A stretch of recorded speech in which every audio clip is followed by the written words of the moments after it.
Hello YouTube family, સ્વાગત છે આજના મારા નવા બ્લોગમાં. તો હવે અમે અત્યારે જ આવીશું ગેસનો બાટલો લેવા. 4 દિવસ પછી બાટલો આવ્યો છે અને આજે જાગવામાં થઈ ગયું મોડું, કારણ કે કાલે અમે પીપલિયા ગયા હતા કે નહીં, તો જાગવાનું થઈ ગયું મોડું. તો હવે જ આવી દુકાન લાવ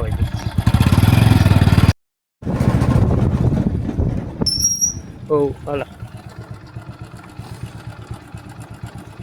હાલો.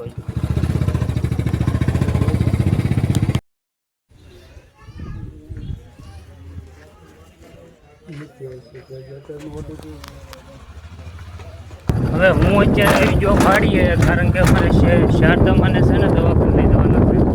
એને મજા પકડી ગઈ તારો હારો દવાખાને લેતા જ આવી વાડી આવી ગયો છું અત્યારે બહાર લેવા. બપોર થઈ જાવ, બપોર હાલો લઈ આવજો. મળે તમે તો જમવા બે ગયા. હું છું તમને શરીર દુખે શરીરમાં નકરું બળે આમ જુઓ ક્યારે તમને ક્યાં લીંબુ ન હતું પમદાડે તોય પી દીધું.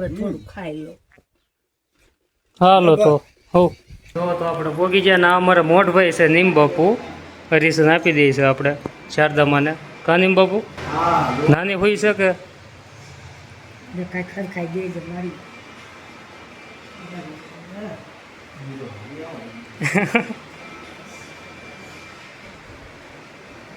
બહુ ઝાઝું ફેરું.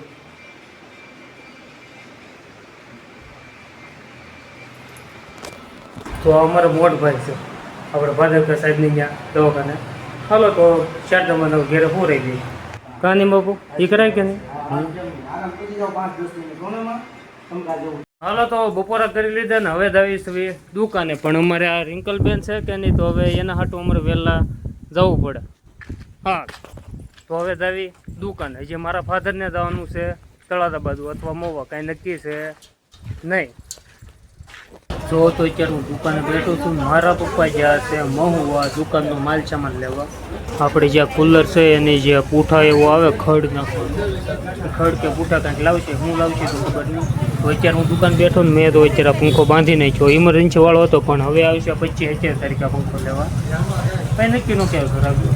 પણ અત્યારે મને આ જે નાક છે, નાક તો નાકમાં કંઈક થઈ છે ફોડકી જેવા નાની તો થઈ છે. તો સરખું બોલાતું નથી, શરદી થઈ ગઈ છે, તો ઘણું બધું પ્રોબ્લેમ થયા છે શરીરમાં. પણ વાંધો નહીં, આપણે બ્લોગ તો બનાવી રાખશું. તો હાલો તો કંઈક કામકાજ કરવું. તો અત્યારે હું આવી ગયો દવાખાને. તો શશી બાપુના આપણે બગડાણા, કારણ કે દવા તો લેવી દે દુખે છે બહુ. જો હું પહેલાં દવા લઈ આવું. તો અત્યારે હું ઘેરે પોગી ગયો. તો 11 વાગી જશે 11, કારણ કે નાક દુખતું હતું. તો દવા લઈને ડાયરેક્ટ ઘેરે આવીને ડાયરેક્ટ ખાઈને તરત નાવા ગયો. નાઈને તરત ઘડીક સૂઈ ગયો ને પછી પાછું મને યાદ આવ્યું કે હજી મારા છેલ્લો ભાગ જે આઉટરો જે આવે છેલ્લો એ બાકી રહી ગયો.